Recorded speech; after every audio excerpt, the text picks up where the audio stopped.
Hey everyone, welcome back to the channel. So today we have another shop talk video, and today's topic isn't really a topic. It's going to be a kind of a storytelling and a situation. So I guess the perfect title for this is going to be manufacturers cheaping out on quality and designs to save money that in the end wind up hurting consumers who bought the product and ruining a mechanic's day, I guess you can put it.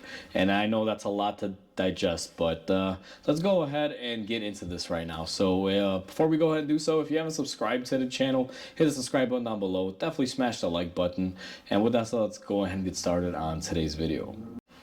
So for today's quick tip video, I'm going to be sharing some information when it comes to dissimilar metals and why engineering is getting this wrong. Now in front of us, I have a knuckle and hub and axle assembly off of a 2018 Ford Expedition.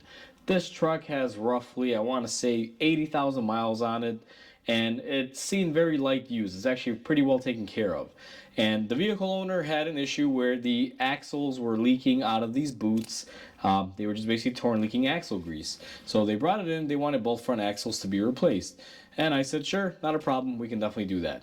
Now, the passenger side, I had no issue. I was able to get my axle out, got it done. Pretty straightforward, nothing really crazy. When it came to the driver's side assembly, now this is where it has wreaked havoc. Now this vehicle has not had wheel bearings. It's been owned by this individual since it was brand new, and they haven't done any work as far as the suspension, and it's pretty decently low miles. So I never thought I would face this issue. So after completing the right side, everything went according to plan.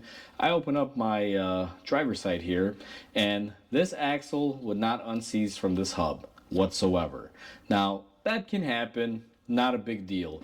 I have tools that can counteract that, and it's not a problem. So I tried your conventional, knock out a stud, put a bolt through it, try to pressure it off. I tried a axle remover that basically presses the axle inward. That didn't work. I tried everything that I could that can try to push this axle in. I mean, you have it, you name it, I've tried it. I tried air hammer, tried hammers. I mean, you name it, I've done pretty much everything. Now, I did everything within my limits that would be able to be done without me having to heat up the axle, because once you heat it up, your wheel bearing is pretty much going to lose all of its grease and you're going to damage it. So I try to avoid doing that if I don't have to. But at the end of the day, I couldn't get it off. I called the customer and I said, hey, listen, what do you think about doing wheel bearings while we're in here? Because this axle's frozen on there. What I'll probably have to do is unbolt the wheel bearing, get this to basically come forward, and just cut off the axle end off it using my torch. Or I will heat it up in the front and I will probably get lucky, hopefully, and I'll be able to drive it out just using a lot of heat. They told me go ahead, do the wheel bearings. Why not while they're in there? Might as well refresh it since they're almost at 100,000. He's like, let's just do it.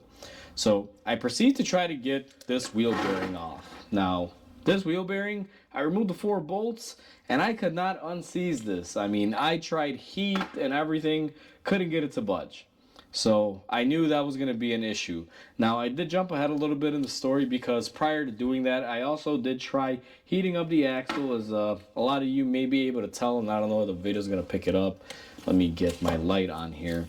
But a lot of you will know that in the center there, I don't know how well you can see it, but I pretty much melted the crap out of this axle heating it up. I heated it up till it got cherry red, used all of my press tools, try to get it off, and just nothing would happen. Then I had the idea of just, simply blowing through it and releasing it. But before I did that, I figured instead of wasting all that time trying to blow it through the middle, my whole idea was I got the okay for new wheel bearings. They're destroyed. I removed all 4 bolts holding the wheel bearing to the knuckle assembly, and I tried getting these two separated, and I just couldn't. And once again, I pulled out every tool in my arsenal. I couldn't get them to go. It got to the point where I was pretty much damaging the knuckle. And I kept going at it with my air hammer and all the various tools, even applying pressure and trying to vibrate it out, heating it up. I mean, you name it, I tried it, and it just will not separate. So at this point, I'm pretty much stuck here, because if I can't get this bearing off the knuckle, I can't get in there with my torch to just slob it off and remove both assemblies and free them up. Because at this stage, if you look at this whole entire assembly, I mean, you're pretty much wedged in. The axle's not going to slide off, and this is not going to move forward to give me that inch or two of room so I can get in there with a torch and just cut off the other end of the axle so I can free the two, therefore saving the knuckle assembly. Now, this didn't work out. Obviously, it's all together. I tried, called the vehicle owner back, and I'm like, you know what? This is what's going on. Can't do anything with it. I put so much heat and, pretty much pressed on this knuckle so much now that I would rather just replace the knuckle and call it a day. Now, fortunately for this car, this knuckle is not super expensive and it is accessible. Now, again, things are expensive nowadays, but for me to be able to get a factory knuckle for 200 bucks, I mean, it's not the best way to go about it, but that's pretty decently priced compared to what sometimes these cost.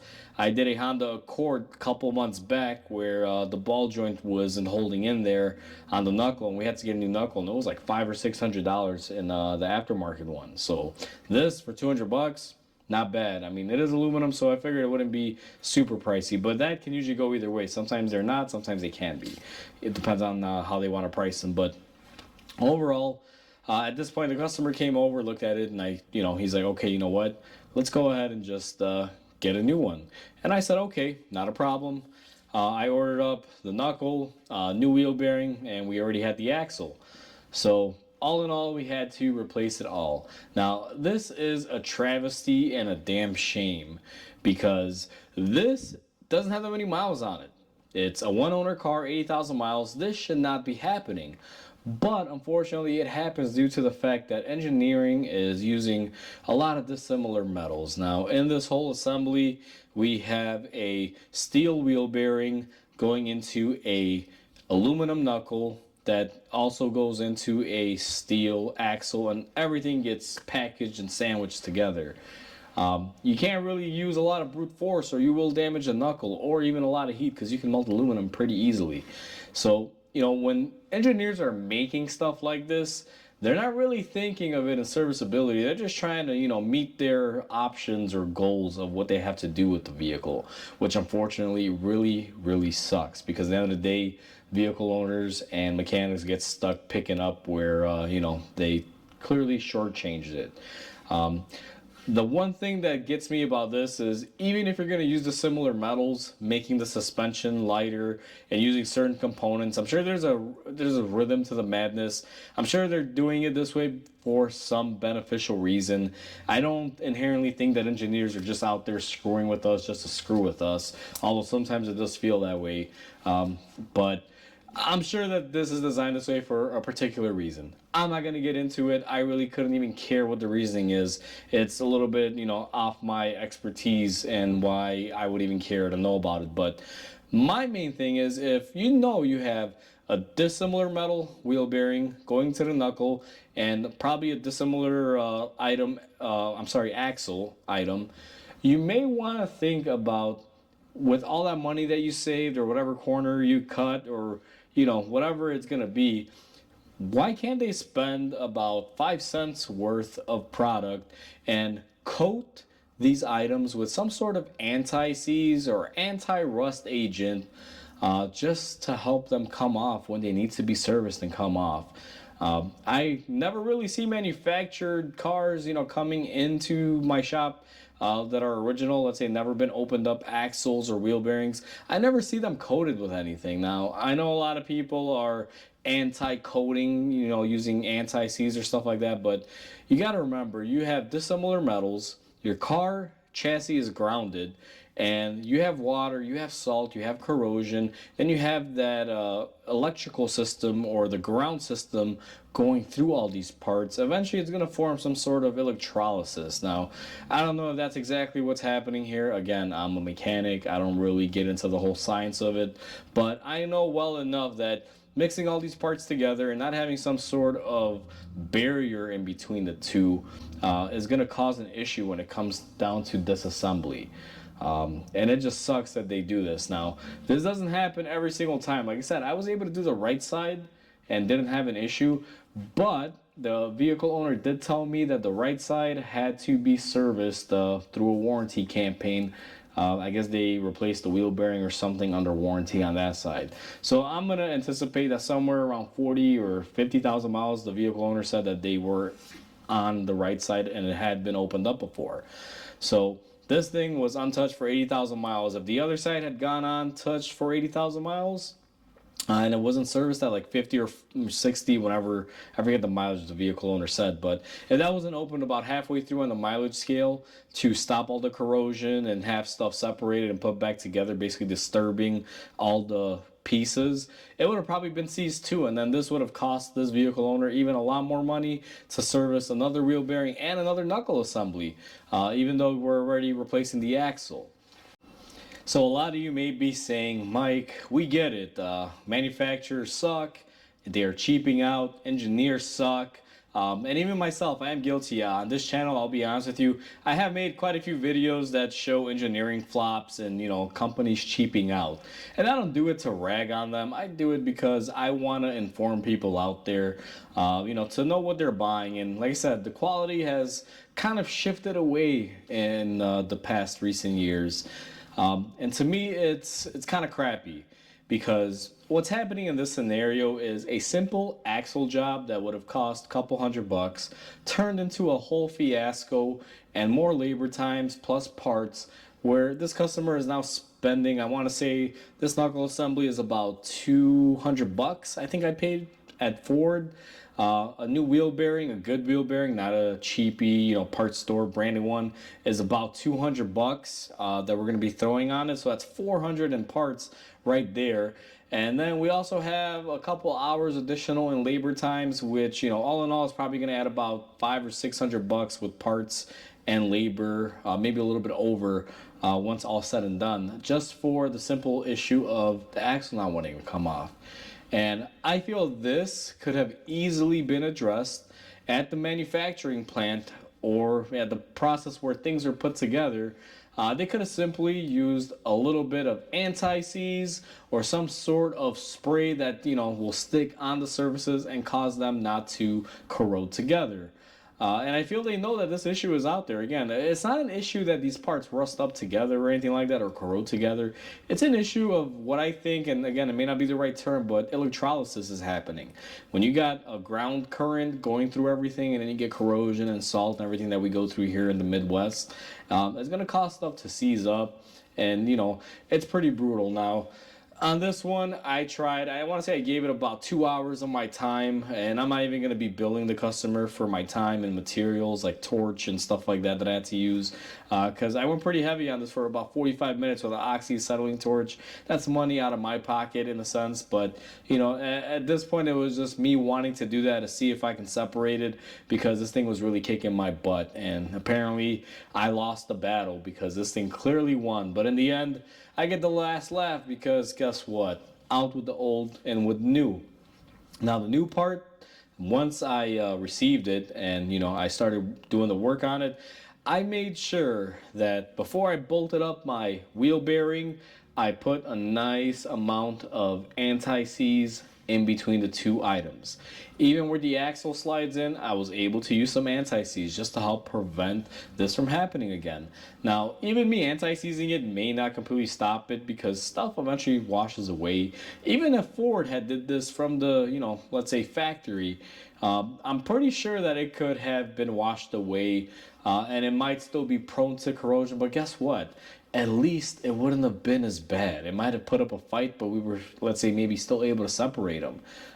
Once you put something in the axle splines and you bolt it up together, typically there's no water really getting in there a lot that'll wash it out. So if the car's on the road for 8 or 9 years, and you open it up after that amount of time, typically it will have lasted enough to get in there and get it out. What I find is that when I have a hard to get out bolt, like something that'll stick in a bushing or anything like that, if I use any sort of rust inhibitor, whether it be copper anti-seize or some sort of spray that stops corrosion like fluid film, I find that 90% of the time when I'm in there servicing that thing, whether it's a year from then or 10 years from then, it typically comes out without a big pain. Or if it does fight me, it's not going to pull my teeth out. It'll just give me a little bit of a fight and eventually give up without causing major damage. And I feel that manufacturers are just, overlooking this, and they don't really care. Because at the end of the day, this just sucks. Now, unfortunately for me, I have a good customer that understood, and they said just go ahead and just take care of it. We don't want to deal with any issues further down the road, so they're choosing to do it the correct way. So I'm very thankful for that. But at the end of the day, I mean, if I couldn't get this out, I would have told the customer, listen, like, either way, you got to do what you got to do. Like, it has to be replaced. There's no other way around it. I mean, you're not going to pull the car out and tow it out for, without the wheels on or nothing. Like, it just, it gets ridiculous. But like I said, I'm fortunate in the sense that the customer was able to, say, what, screw it, just do it all, get it done. And they didn't even just do this one side. This vehicle owner decided to get two knuckles, and he's like, you know what, replace the other side, do the wheel bearing. I want everything done exactly the same, use anti-corrosive, items, and I don't want to deal with this ever again. And that was without me even saying a word. They just decided, do the whole front end. We just want to get it done and be, free and clear of any issues in the future. So that's what, they decided that's what I'm going to do for them. But it shouldn't come down to that, basically.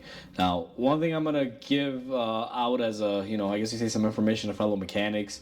Whether you're working on this in your driveway or you're working at a shop or dealership and you're working on stuff like this, when it fights you, you got to learn when to stop and quit. Because you can't just keep trying to torch this and fight it out. I mean, typically stuff like this, I'll give it about an hour to 30 minutes of my time, and if I can't unseize it or get stuff undone, that's when I'm making the call and I tell the customer, listen, this is what we need to do, whatever, depending on that situation is. Typically I won't fight it for 2 hours, because I mean, technically I lost 2 hours of my time, plus I had the torch running for about 30-40 minutes, which costs money, which again, I'm not gonna charge anyone for, just my curiosity. At the end of the day, it just makes for a bunch of time and money spent. And if you're not really, I guess you can say, up to par, and your mentality is, no, I'm gonna fight this, I gotta win it. It's not really the case, guys. Can't win every battle. Clearly, I fought a battle and I lost and kicked my butt. But I don't have 5 or 6 hours, blood, sweat, and tears invested into it. I knew when to stop and quit and make the call. And that's basically one thing I want to share out to my fellow technicians or, DIYers, anyone doing this sort of work if you get stuck in the situation. So overall, the key takeaway is know when to stop when you're dealing with something like this. And secondly, if you're dealing with items like this, make sure you use some sort of anti-corrosive, spray or, items that you can use. Even wheel bearing grease being put in between the two surfaces would have been at least a little bit helpful in this scenario. And the third key point on this that I want to, kind of make sure everyone gets is that manufacturers are not looking out for people anymore. They're just designing things the way they want to design it, what profits them. And if you have an issue, 80, 90,000 miles down the road, they don't really care. Even if it was under warranty and they had to replace it, again, they really don't care, because at the end of the day, they're not the one doing the work. They're just, paying a little bit to get stuff done. But clearly this wouldn't really be an issue while you're in warranty. It's very unlikely unless you happen to have just like a weird scenario. But clearly it can happen because one side was done by a warranty job. But either way, guys, just want to share this video with you so you guys get an understanding of, overall the concept of things in the automotive world when it comes to stuff like this, because ultimately it sucks. So hopefully everyone enjoyed this video. Please comment, like, and subscribe, because it definitely helps the channel grow. I hope everyone has a wonderful day, and I'll catch you on the next video.